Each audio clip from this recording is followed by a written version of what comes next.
Good morning. Basa na tayo ng ating libro, guys. Magandang balita, Biblia. Today is 23 October 2023. Nandito na tayo sa aklat ng Unang Hari, chapter 12. Naghimagsik ang mga lipi sa hilaga. Basa. Unang Hari, chapter 12. Pumunta sa Shechem si Rehoboam, sapagkat nagtipon-tipon doon ang lahat ng mga taga-Israel upang siya gawing hari. Verse 2, nasa Ehipto pa noon si Jeroboam na anak ni Nebat. Nagtago siya roon noong pinaghanap siya ni Solomon. Nang mabalitaan ni Jeroboam ang mga pangyayari, umuwi siya mula sa Ehipto. Verse 3, siya ay kanilang ipinasundo. Mula roon, humarap nga kay Rehoboam si Jeroboam at ang buong Israel at sinabi sa kanya. Verse 4, napakabigat po ng mga pasaning iniatang sa amin ng inyong ama. Bawasan po ninyo ang pahirap na ginawa niya sa amin. Pagaanin ninyo ang pasanin na aming dinadala at paglilingkuran namin kayo. Verse 5, sumagot si Rehoboam, bigyan ninyo ako ng 3 araw upang mapag-aralan ang bagay na ito. At pagkatapos bumalik kayo, kaya umalis muna ang mga tao. Verse 6, sumanggono si Rehoboam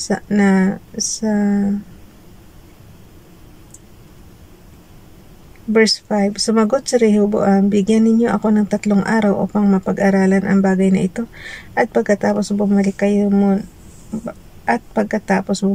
kaya umalis muna ang mga tao. Verse 6, sumanggoni si Rehoboam sa matatandang tagapayo na naglilingkod kay Solomon. Nang ito'y nabubuhay pa, itinanong niya sa kanila kung ano ang dapat niyang gawin. Verse 7, at ganito ang sabi sa kanya ng matatanda, kapag pinagbigyan ninyo ang kanilang kahilingan at ipinakita ninyong handa kayong maglingkod sa kanila kapag sila'y inyong pinakitunguhang mabuti, maglilingkod sila sa inyo habang panahon. Verse 8, ngunit binaliwala ni Rehoboam ang payo ng matatanda. Sa halip, nagtanong siya sa mga kababata niya,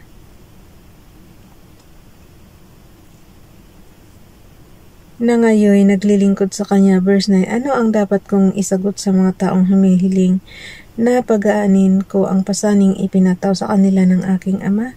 Verse 10, ganito naman ang payo nila, sabihin mo sa kanila na ang iyong ama ay naging mahina. Verse 11, at daragdagan mo pa ang pahirap na kanyang ipinapasan sa kanila, at kung sila'y hinagupit niya ng latigo, hahagupitin mo naman sila ng mga panghampas na may tinik na bakal. Verse 12, pagkalipas ng 3 araw, bumalik si Jeroboam at ang mga tao ayon sa iniutos sa kanila ng hari. Verse 13, salungat sa payo ng matatanda, magaspang ang sagot na ibinigay ni Rehoboam sa mga tao. Verse 14, ang sinunod niya ay ang payo ng kabataan, kaya't sinabi niya, kung mabigat ang dalahi ipinapasan sa inyo ng aking ama, daragdagan ko pa iyan kung hinagupit niya kayo ng latigo, panghampas na may tinik na bakal ang ihagupit ko sa inyo. Verse 15, hindi nga pinakinggan ng hari ang karaingan ng bayan. Sa ganitong paraan ay natupad ang sinabi ng propeta ni Yahweh na si Ahiyas kay Jeroboam na anak ni Nebat nang sila'y makita sa Shiloh. Verse 16, na makita ng mga taong bayan na ayaw silang pakinggan ng hari, ay sinabi nila, umuwi na tayo, O Israel. Ano bang mapapala natin kay David? Ano bang nagawa para sa atin ng anak ni Jesse? Pabayaan na natin ang sambahayan ni David. Umuwi na nga sa kanilang tahanan ang 10 lipi ng Israel. Verse 17, ang mga nanirahan lamang sa mga lungsod ng Juda ang nanatiling sakop ni Rehoboam. Verse 18, pagkatapos pinapunta niya sa 10 lipi si Adoniram, ang tagapangasiwa ng sapilitang pagtatrabaho, ngunit ito ay pinagbabato nila hanggang mamatay. Kaya't nagmamadaling sumakay si Rehoboam sa kanyang karawahe at tumakas patungo sa Jerusalem. Verse 19, magmula noon patuloy na naghihimagsik ang 10 lipi ng Israel sa paghahari ng angkan ni David. Paghiwalay sa pamahalaan. Verse 20, Unang Hari chapter 12 verse 20, nang marinig ng pinuno ng Israel na bumalik na si Jeroboam, siya ipinatawag nila sa kapulungan ng bayan at ginawang hari ng 10 lipi ng Israel. Ang lipi lamang ni Juda ang nanatili sa angkan ni David. Verse 21, pagdating ni Rehoboam sa Jerusalem, tinipon niya ang mga lipi ni Juda at ni Benjamin. Nakatipon siya ng 180,000 mga sanay na mandirigma upang digmain ang 10 lipi ni Israel at bawiin ang kanyang kaharian. Verse 22.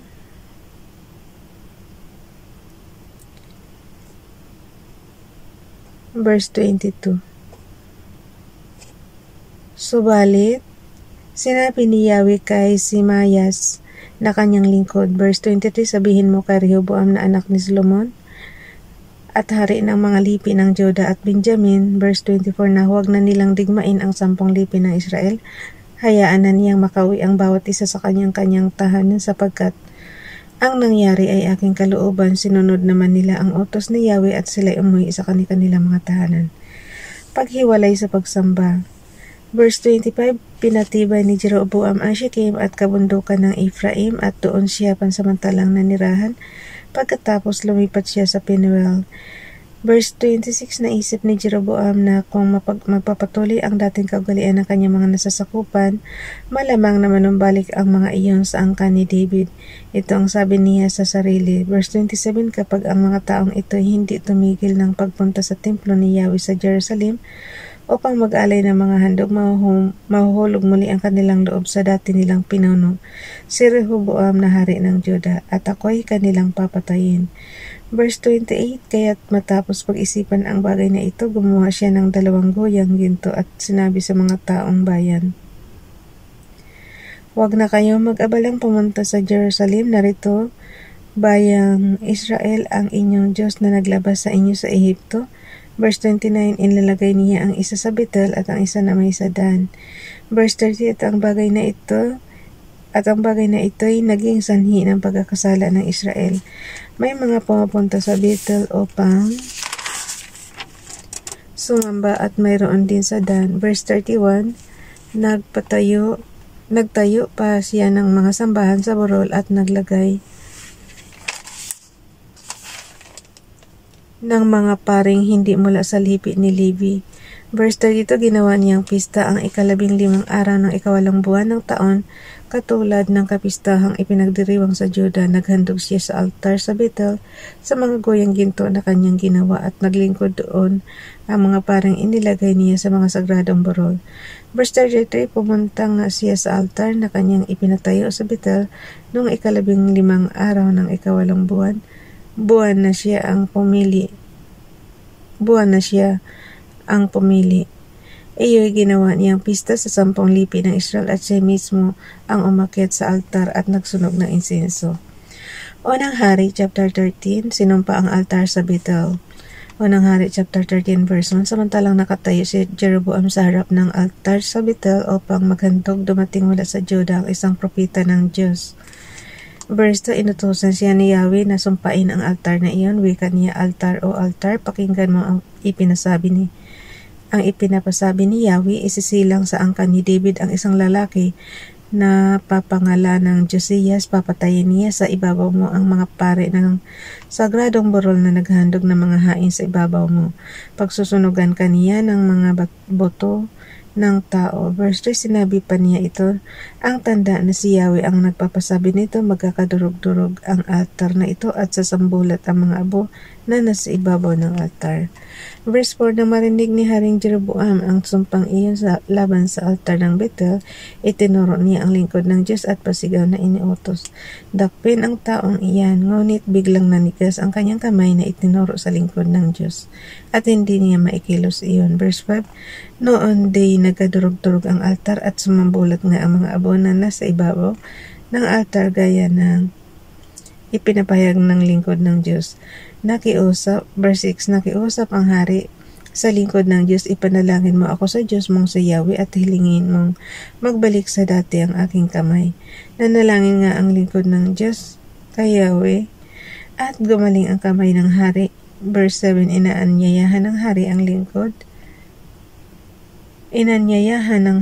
lingkod ng Diyos na sumama sa kanya at kumain sa kanyang bahay, at pinangakuan pang bibigyan ng gantimpala.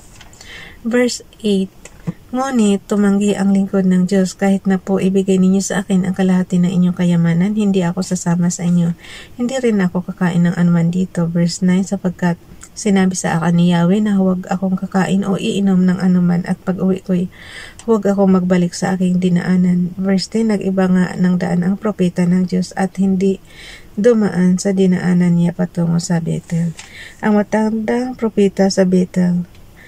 Unang Hari, chapter 13, verse 11, ng panahong iyon may isang matandang propetang nakatira sa Bethel. Dumating ang kanyang mga anak na lalaki at ibinalita ang mga nangyari sa Bethel ng araw na iyon. Isinalaysay nila ang ginawa ng propeta ng Diyos at ang nangyari sa hari. Verse 12.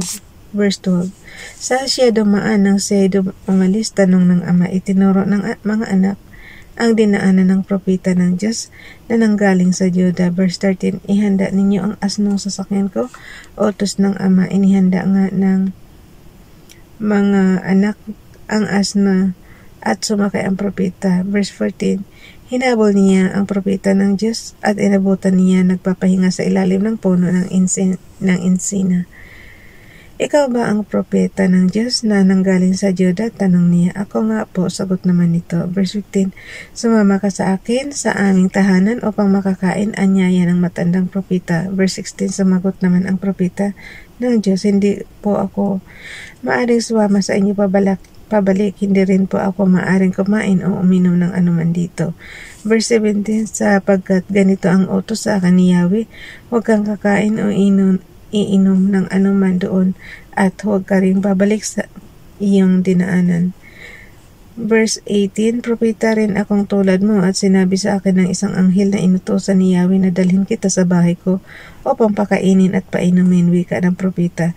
Ngunit nagsisinungaling lamang ang matandang propeta. Verse 19, sumama nga sa kanya ang propetang galing sa Juda, kumain siya at uminom sa bahay ng matandang propeta. Verse 20, habang sila'y kumakain, dumating sa matandang propeta ang isang pahayag mula kay Yahweh.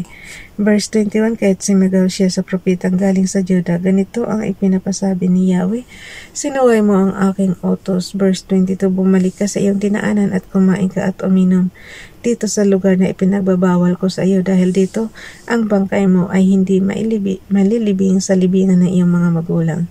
Verse 23, nang sila'y makakain, naghanda ang matandang propeta ng asnong masasakyan ng propetang galing sa Juda. Verse 24, sa kanyang pag-uwi, nakasalubong niya ang isang leon sa daan at siya'y pinatay nito.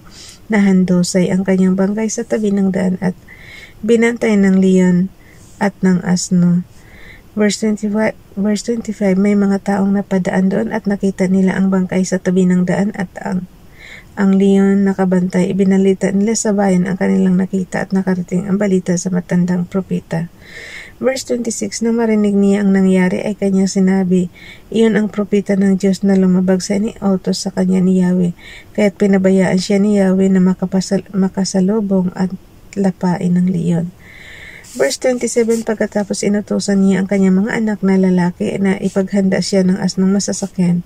Verse 28, umalis siya at nadatnan ang bangkay sa tabi ng daan, nakabantay sa tabi ng bangkay ang asno at ang leon.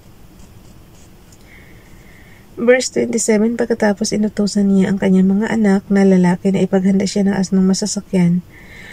Verse 28, umalis siya at nadatnan ang bangkay sa tabi ng daan, nakabantay sa tabi ng bangkay ang asno at ang leon. Bakit pabalik-balik, guys? Yung verse 26,